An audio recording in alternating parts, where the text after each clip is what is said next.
السلام علیکم۔ میرا سوال آج ان صاحب سے ہے جو مسجدوں کے ذمہ دار ہوتے ہیں، مسجد کے متولی ہوتے ہیں، مسجد کے خزانچی ہوتے ہیں۔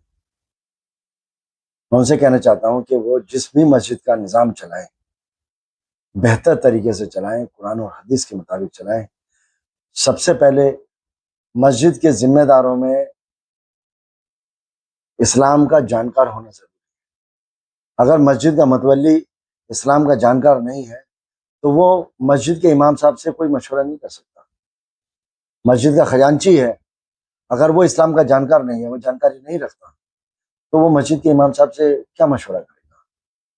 اور مسجد کے امام سے مشورہ وہی کرے گا جسے دین ایمان کے بارے میں معلوم ہوگا۔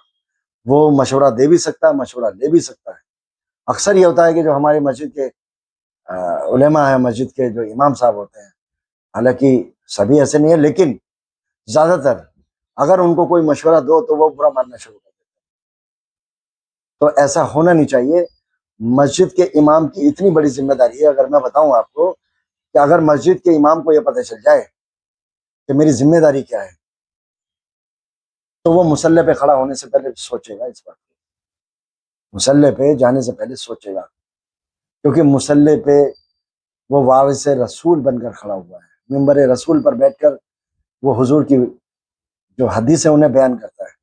تو اس کو محلے میں کون پریشان ہے، کس کے گھر میں بیٹی انبیائی بیٹھی ہوئی ہے، شادی نہیں ہو رہی، اس کا نکاح نہیں ہو رہا، کس کے گھر میں کیا پریشانی ہے، کس کے گھر میں کاروبار سے کیا پریشانی ہے، یہ مسجد کے امام کو پتہ ہونا چاہیے۔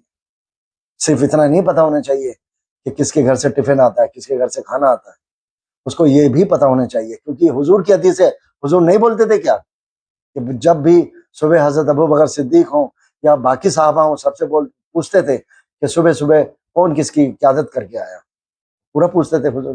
تو یہ تو سنت رسول ہے کہ، اور سنت رسول پہ سب سے پہلے تو جو ہمارا سیناپتی بنا ہوا ہے، جو ہمارا امام صاحب ہے، اس کو چلنا چاہیے اور دکھانا چاہیے کہ جو میرے مسجد کے اطراف میں، اس کے آس پاس میں جتنے گھر ہیں، وہاں پہ وہ کم سے کم مہینے میں ایک بار جا کے پوچھے کہ بھئی آپ ٹھیک ٹھاک ہیں، آپ کے گھر میں کوئی پریشانی، اور اسے پتہ بھی ہونا چاہیے۔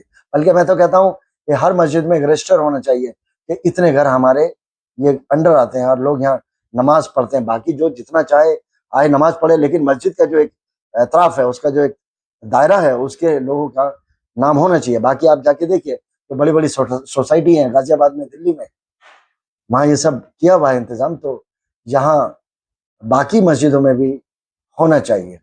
یہ میری اپیل ہے۔